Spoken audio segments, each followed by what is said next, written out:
Claudette with theycallmemartha.com. Welcome to my channel.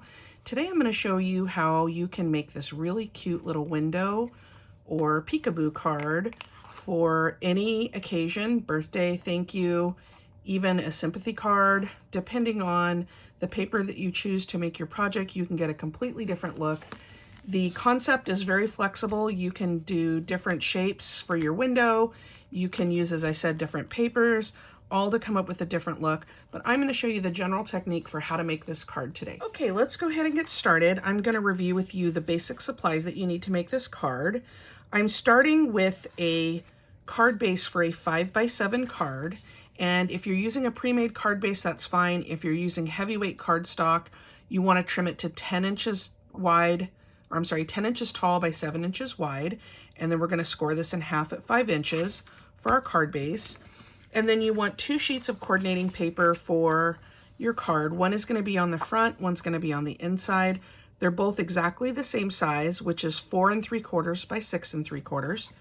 Today I'm using Simple Stories Spring Farmhouse for our card. I really love this paper. It's just so fresh and pretty, and just really, to me, seems very spring-like. But again, you could use Christmas, you could use a fall theme, whatever paper collection you have. And I think the key to this design and its simplicity is using one of the 3x4 cut-apart cards in this paper collection. Most collections today seem to have this cut-apart card that you can utilize, and it becomes kind of the focal point, but also the sentiment for the card. So it really does double duty here. And so we're going to use these 3 pieces for the main part of the card, and then you're going to need just a couple of coordinating scraps to cut out some frames, which I'll talk about here in just a minute. So let's go ahead and get started by scoring and folding our card base. And I'm going to grab my scoreboard here really quick. And what you want to do is, with your 10-inch side along the top of your scoreboard, you want to score at 5 inches. And I'm using super heavyweight cardstock. I think this is 110 or 120 pound. So it's really quite thick, and why I score it so aggressively.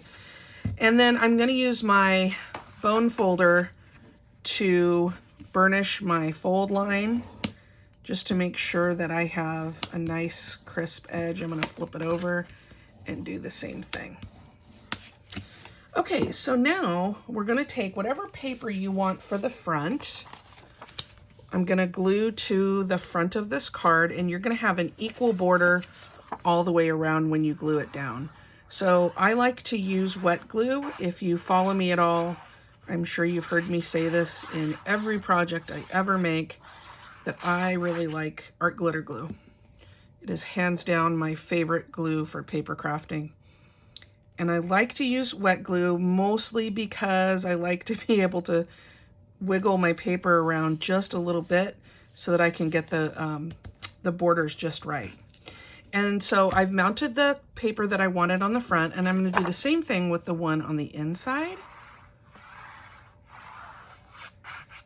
And so I'm just adding just enough glue to get to the edge without oozing out or so heavy that it ends up warping my paper. So I'm just going to place this one on the inside, again wiggling it around just to make sure I've got an equal border all the way around, as equal as possible. It doesn't have to be perfect. Okay, I'm going to give that a good press. And then the next thing you need to do is decide where you want your focal point. So in my example, if I bring this one back in, you can see I have it on the left, but you could have just as easily put that window in the middle on the right. This would have been super cute with a heart-shaped window opening, or even a circle. So just look at your stash and see what you have available. I have a set of rectangular dies that I used for my window today, and you can use them to cut your window opening or to trace your window opening. I'm going to show you how I trace it out, and then use a pair of scissors or a X-Acto knife to cut it out. The reason why I do that is because my cardstock is so thick, and now I've just added my decorative paper on top. So if I were to run this through my die cut machine, I would need a lot of pressure to cut it. And so I find that it ends up warping the paper ever so slightly. And I don't like that. So I tend to do this part by hand, but I'm using the smaller of my 2 dies. And this is a Lawn Fawn set of dies. I'll put it in the item description box below, the dimensions and so forth. But I just picked out a die that I thought would, you know, kind of frame this embellishment here. And I'm just making sure that I've got a pretty equal border all the way around. I'm eyeballing it, but if you want to be precise, you can pull out a ruler and make sure that it's just perfect. But now I'm taking my pencil and I'm just going around the edges and tracing out that shape. And then I'm going to use this as my guide to cut out this shape. So you can see here, this is where my window is going to be. Now, one thing I do not recommend doing is taking your scissors and, you know, trying to stab a hole in the middle here. Your paper is, if you're using a card base, it's likely pretty thick. And I've cut myself before trying to do that. So I learned the hard way. But now I tend to use an X-Acto knife more than not when I'm doing a project like this, because I just find it to be safer. But what I do is I start out in the corner and I'm just going to drag my knife all the way through to the opposite corner. And one caution, make sure that your card has been opened up and that it's not closed. So if you close it and cut it, you're going to end up cutting through your back layer. So make sure you open it all the way up. And then when you cut, make sure that you're going through all the way to the back. Okay, so I've just created that cut. And from here, you could take your scissors and, you know, start cutting away if that's what you are comfortable doing. I'm very comfortable using an X-Acto knife, so I'm just going to continue using my knife to cut out the shape. And so I'm just making another cut from corner to corner, and then now I'm just going to drag my knife all the way around this frame. And one thing I want to stress to you is that it does not have to be perfect, because we're going to cut a frame that's going to go over this raw edge, and it'll hide all the rough spots, the parts that are not quite perfect. So I've gone all the way around, and now I'm just going to punch these out. And you can see now I have a window, just like that. And so you can see now this is where my embellishment's going to show through. And so the next thing I want to do is I want to bring my example back in. I want to cut a frame that, again, is going to hide those raw edges. And the way I do that is I take my dies, and these are not traditional nesting dies, but I'm going to make them nesting dies just with a little bit of washi tape. I'm putting one smaller one inside the next size up, and they actually come from 2 different sets, but they happen to be, I guess, you know, very close in size, so I'm able to line them up. So when I run this through my die cut machine, you can see that I have 2 cut lines. So I end up cutting the inside and the outside edge and creating a frame. So it's the exact same size as my window, or relatively close. And again, this is going to hide all those rough edges. So I've done that twice with 2 different sheets of cardstock. You remember I had kind of 2 different scraps that coordinated, and that's what I did to cut these. And then I'm going to bring out my wet glue again, and I'm going to glue in my front mat. And I'm just kind of eyeballing it here just to make sure I like the way that looks. And now I'm going to come in and add my wet glue. And you need even less on this little narrow frame. You don't want it oozing out. It'll make a big mess. Okay, so I'm just putting a little bit of glue, and then I'm going to line it up and kind of cover those raw edges. And I just want to make sure that I've got it as centered as possible. And you can do that by kind of checking the back, right, and making sure that it's straight on, relatively straight. Again, you're not going to make it perfect, but just relatively straight. So you can see now I have my opening, And what I like to do is use a dry baby wipe to come in and just pull off any of that glue that may have oozed out. And I'm going to do that on the inside too. And then I'm going to repeat that with my second frame on the inside. And now I'm covering up all the raw edges that I created by putting that frame on the front. Okay, so do the same thing and line up my raw edges. And then give this a press with my baby wipe. And now you can see I have a very finished edge on the inside and on the outside.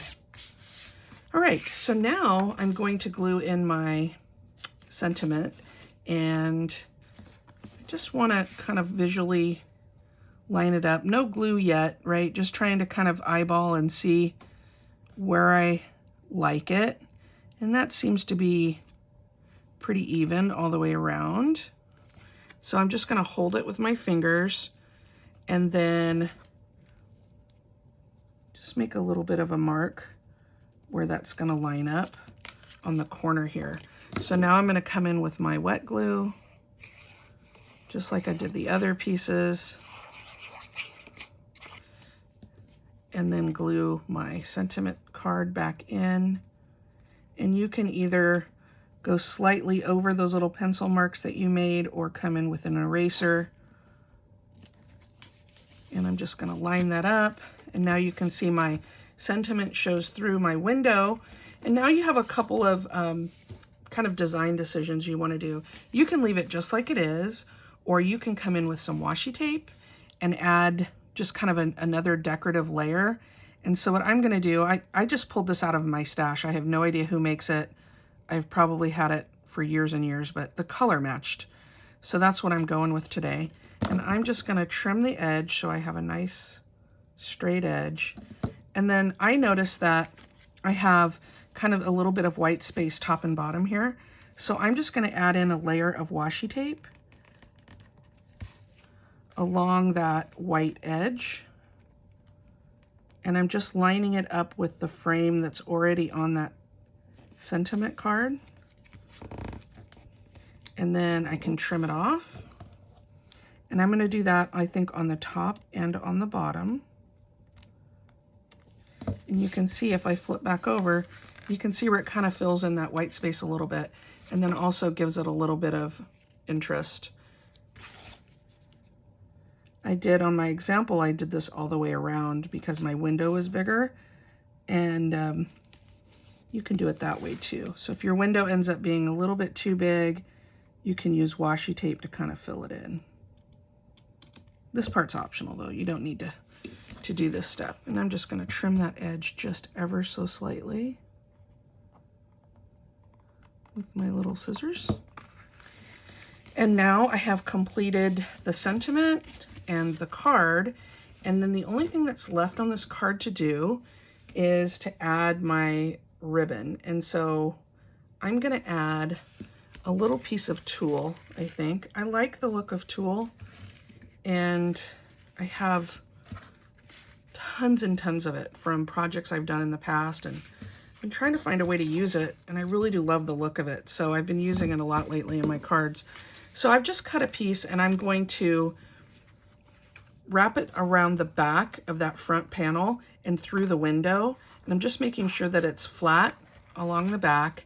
And then I'm going to bring up my edges and tie a little knot.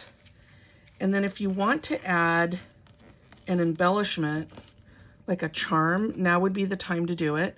So here I have like a little silver flower that I thought would be really cute. And it will take some doing to get it through that little teeny tiny hole. But another reason why I like tulle is it's pretty darn easy to manipulate. It doesn't have a lot of bulk. And if you can get just the tiniest bit to go through that hole, you can pull it through. So I'm just going to use my little pick tool. Okay, I finally got it to go through. And now I'm just going to pull it all the way up to my first part of my knot. Okay, after you've looped in your charm, I'm just kind of pushing it all the way up to where it meets that first knot, or first loop, I guess. It's not quite a knot yet. And I'm just holding it with my finger, and then I'm gonna come back in with a second knot just to hold it in place. So now I'm just tying a regular bow.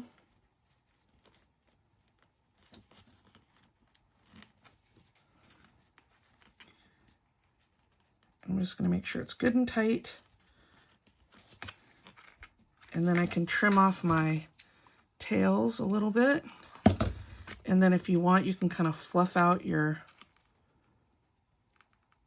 tops of your bows if you like that look. And now you have a really cute little card that, again, you can give for any occasion.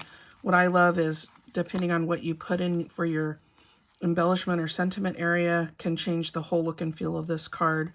So anyway, this is a window or a peekaboo card. I hope that you're inspired to make one all your own.